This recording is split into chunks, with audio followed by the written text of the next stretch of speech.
If you live in the Santa Clarita Valley, it's a name you see every day.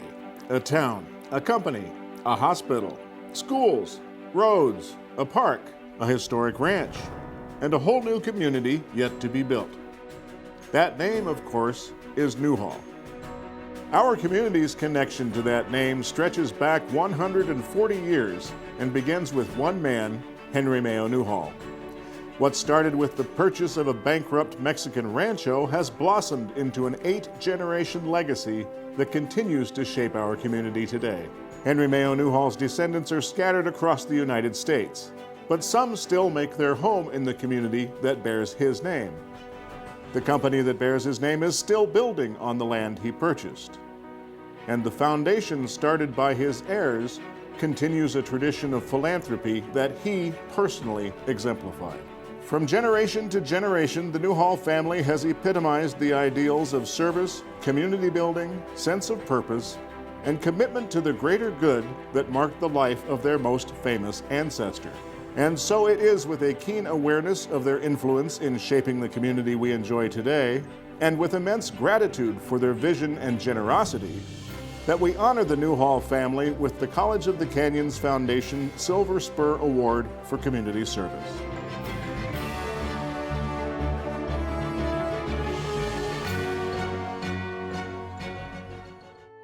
Such recognition would be fitting in any year, but it is especially appropriate in 2015.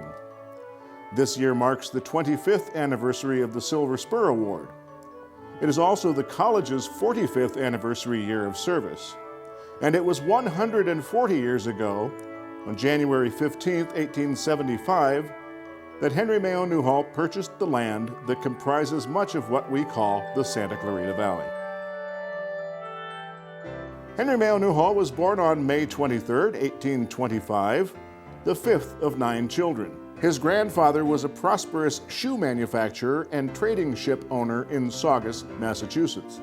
He was born in New England, where his family had resided for 7 generations. That's not 70 years, it's not 7 years, it's 7 generations. And he was the one who moved away. At age 13, Henry chose ships over shoes. He signed on to become a cabin boy on a ship. He told his parents they were going down to the West Indies, and not quite the truth, the ship was going to the East Indies. So they sailed down around Cape Horn in South America and headed to the Philippines. A fall from the rigging broke both legs, forcing young Henry home to Saugus to recuperate. But he soon left home again in search of work, landing in Philadelphia. It was there, at 15, that he learned the skills that would lead to a successful career in business.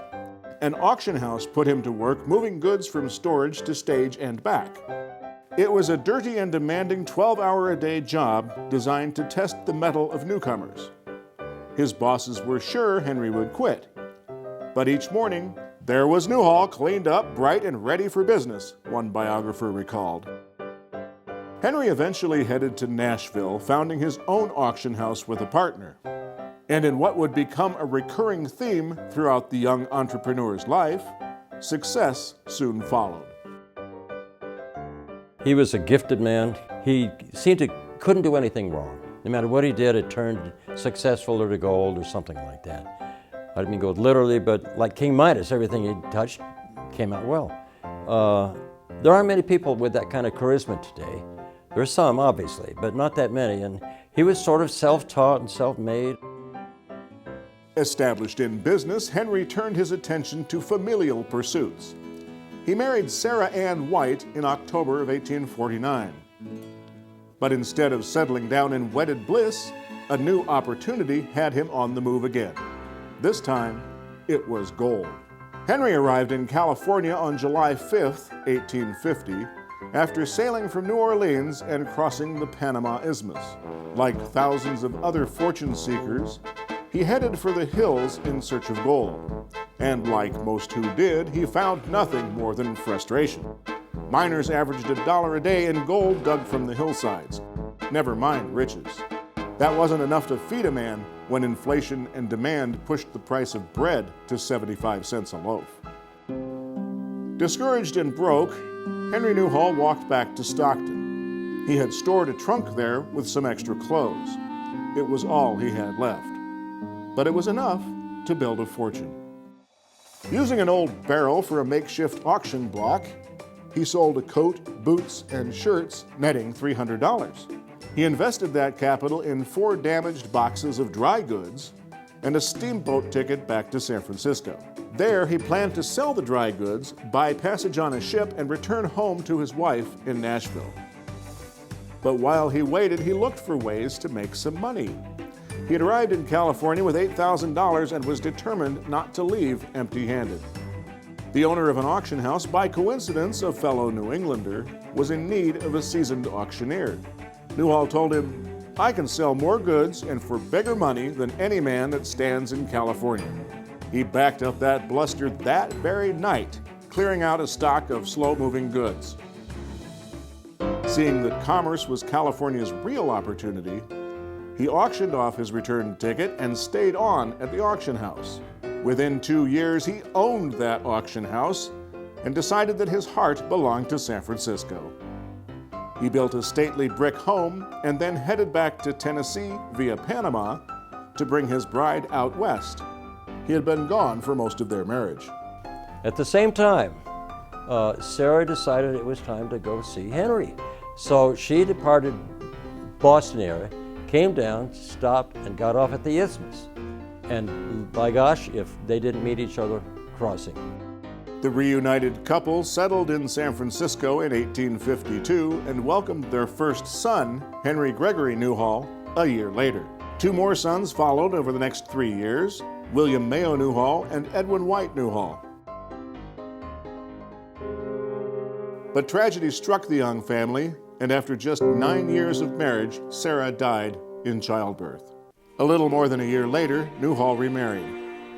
His new wife was Sarah's younger sister, Margaret. They soon added 2 more boys to the family, with Margaret giving birth to Walter Scott Newhall and George Almer Newhall. Henry Mayo Newhall, meanwhile, continued to grow his business as the city of San Francisco boomed. He invested in land, having an knack for finding and buying inexpensive property in the path of the city's growth just before it shot up in value. Another investment, this one accidental, didn't appear nearly as promising. But again, with the right timing and Henry Newhall's seemingly Midas touch, it took off. After paying off a defaulted loan for which he had co-signed, Newhall found himself in 1860 with a 1/3 interest in what would become the San Francisco and San Jose Railway.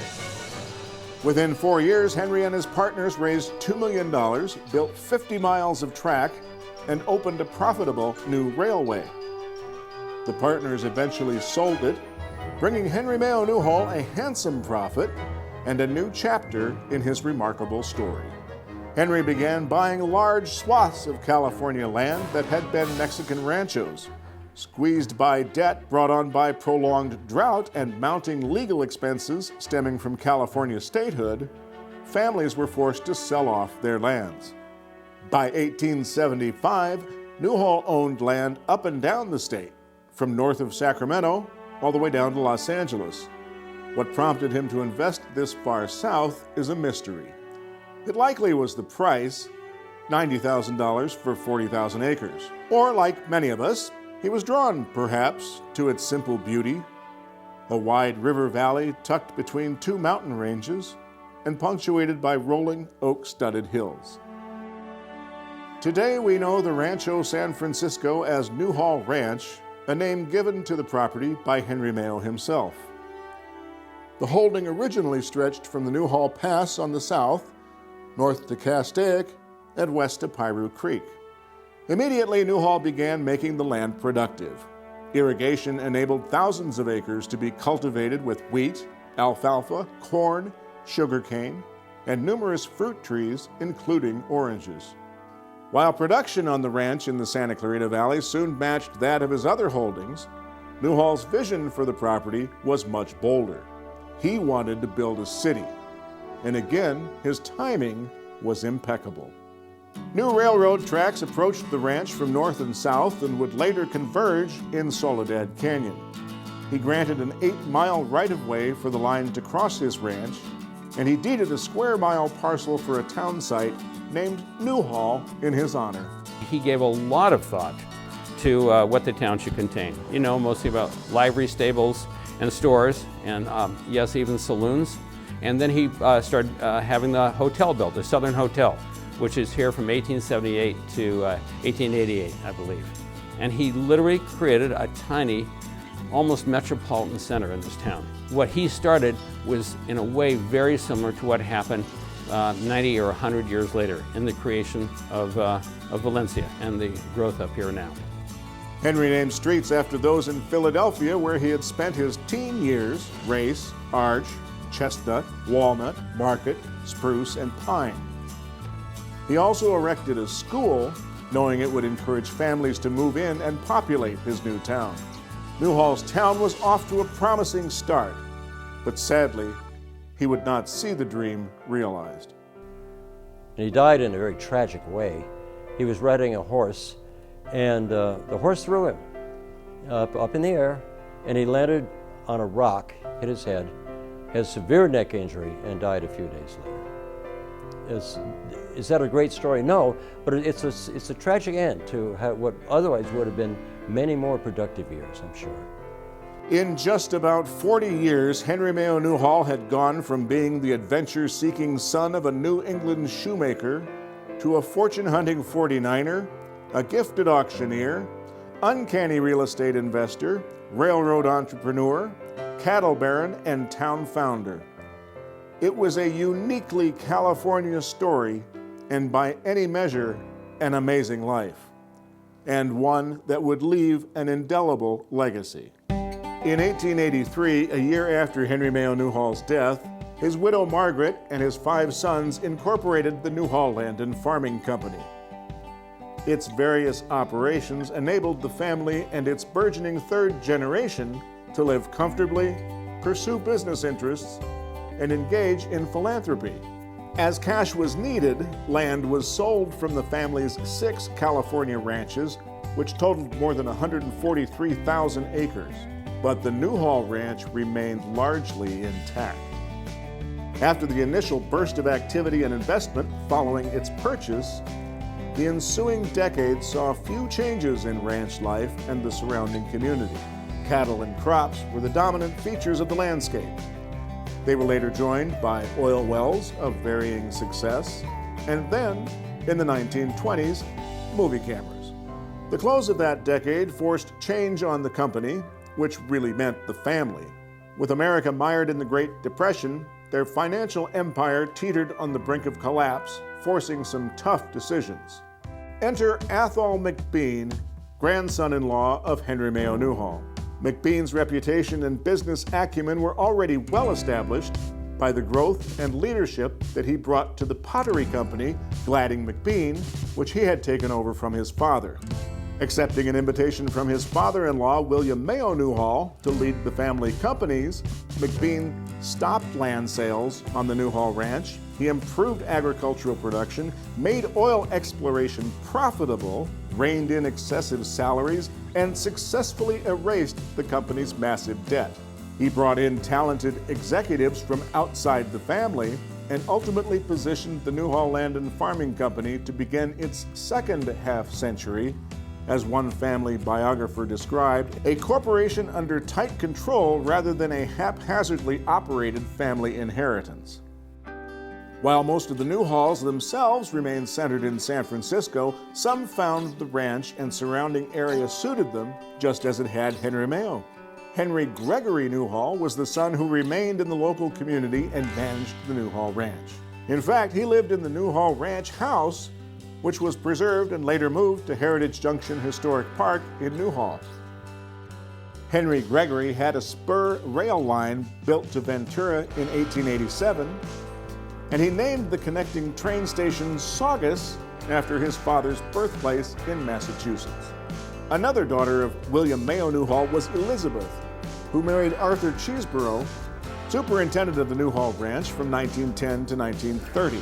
Their younger son, Robert Newhall Cheeseborough, became a large local landowner and rancher. He left much of his estate to Henry Mayo Newhall Hospital after his death in 1996. Cheeseborough Park in North Valencia is named for him. And those family members who remained in San Francisco often visited. The Newhall Land and Farming Company built a house, or made available a house that had been built as a family house, in other words, for visiting family members. And we took advantage of that. That was 1954 in the beginning. And we'd stay out there amid the orange groves. The landmark that I remember the most is the big sign right at the bottom of what is now the 5-mile grade, I guess that's what they call it. It said Newhall Ranch on it. And it was US 99 in those days. There was no freeway. And it was blue sign and white neon at midnight saying Newhall Ranch. So I said, well, I guess this must be it. Orange trees and lemon trees proliferated the Santa Clarita River Valley between here in Piru and Fillmore. It was beautiful, and it smelled so nice. And we used to play out there, and a little older, when I was 13 or 14, that's how we learned to drive on the little roads on the ranch, because there was no other traffic around there. And in the case of Scott Newhall and his wife Ruth, those visits eventually led to relocation. What brought my father here was he was in the newspaper business in San Francisco.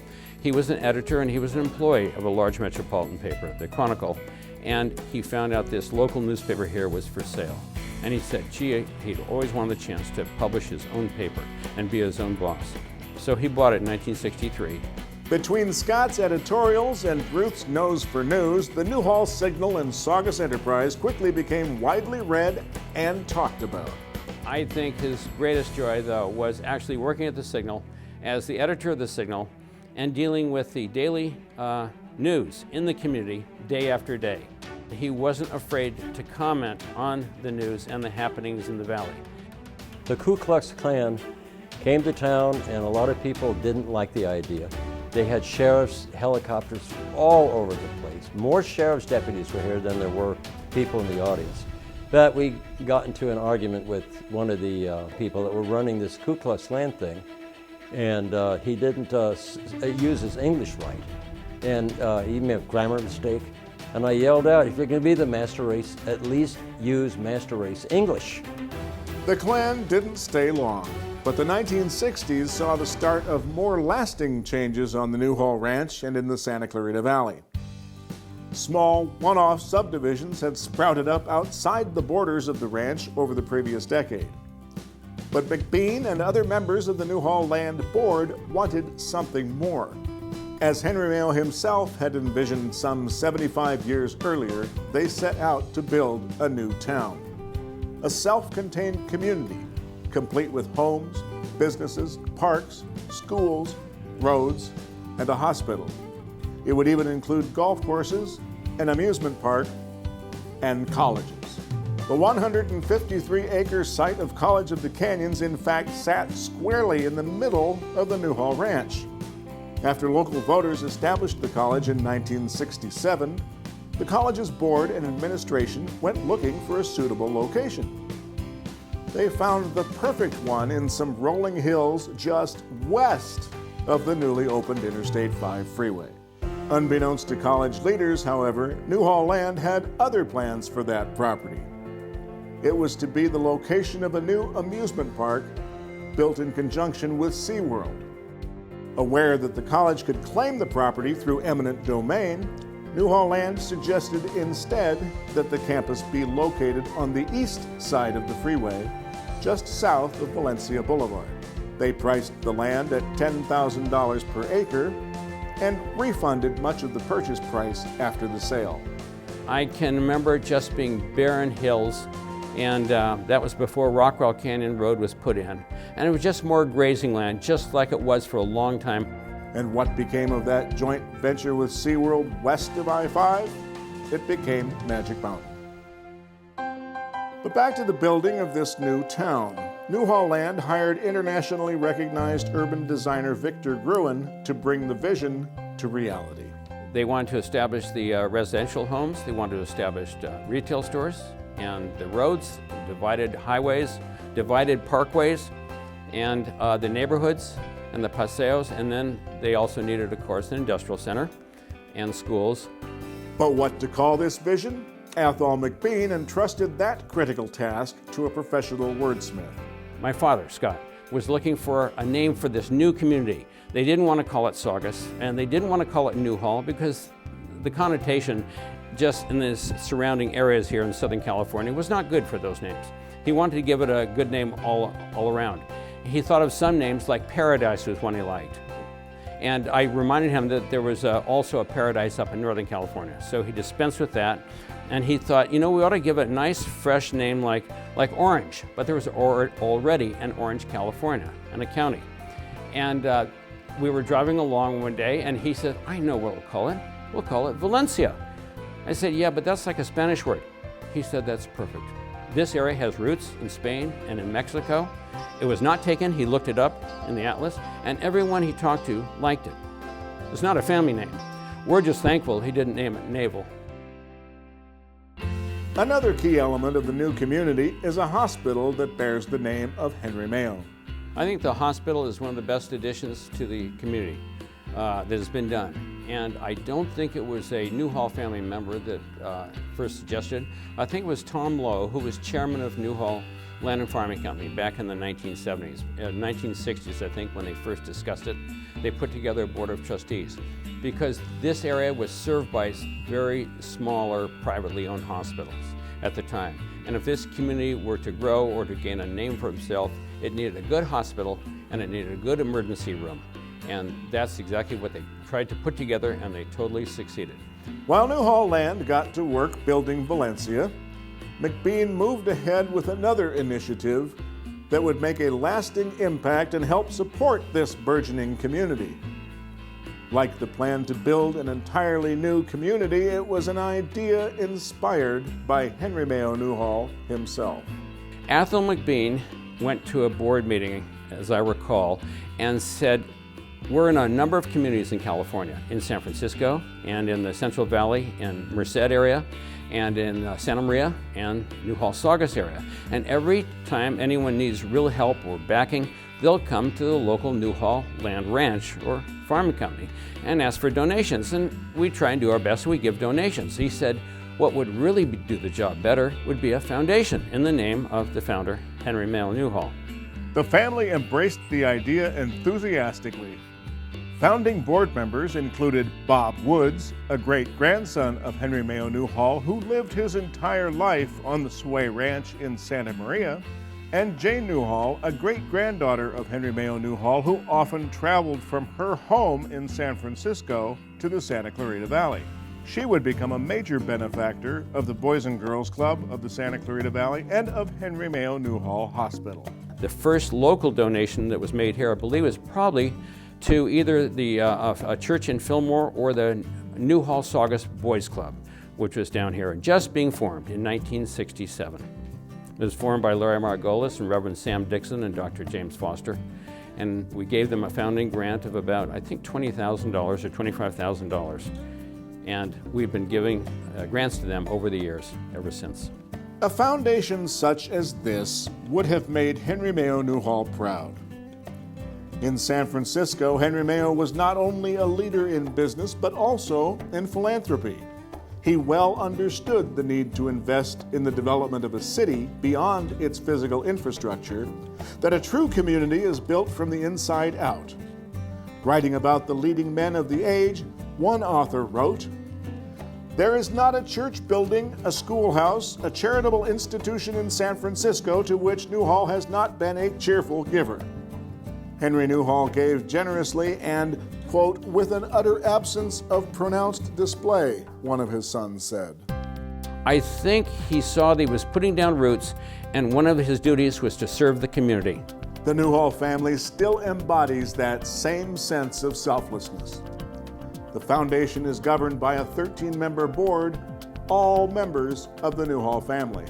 It was publicized throughout the family that if you would like to keep up the spirit of Henry Mayo Newhall, please consider leaving something in your will or giving an outright donation anytime to the Henry Mayo Newhall Foundation. Well, that has worked, and it grew from $5,000 in the early 60s up to the early 90s when I joined the board. It was about $5 million in assets, and then today it's worth about $40 million, the foundation. It's hard to find an organization in the Santa Clarita Valley that has not benefited from the generosity of the Newhall Foundation. The foundation has also been able to help many other groups. like the Samuel Dixon Family Health Center, like the SCV Senior Center, like the Newhall School District, which will be underway with a new theater very soon, the Saugus School District with an after-school program, College of the Canyons, Mayo Newhall Hospital, CalArts, almost every group you can think of, the SCV Youth Project, and it has done so much, I think, for the community all around that there's everything you could say about them is almost an understatement of how they have helped. College of the Canyons is particularly grateful for the Foundation's ongoing support. From the library to the Early Childhood Education Center to scholarships and the Medical Lab Technician Training Program, the Mayo Newhall Foundation has partnered with the college on some of the most innovative endeavors, providing the funding to launch new programs and services that yield amazing benefits to students and the community. Their support helped build the University Center, which has enabled more than 3,000 local residents to earn bachelor's and master's degrees, advanced certificates, and credentials right here in the Santa Clarita Valley. The new College of the Canyons Institute for Culinary Education opened this year on the Valencia campus with the help of the Foundation. Like their famous forebear, the Newhall family members serving on the Foundation's board understand the value of education to allow all who seek to better themselves to reach their fullest potential. It's fair to say the Newhall Foundation has helped College of the Canyons become what it is today and change countless lives for the better. What you are doing is investing in the future. Even Mayo Newhall saw that. He always tried to promote a good education, and we feel the same way.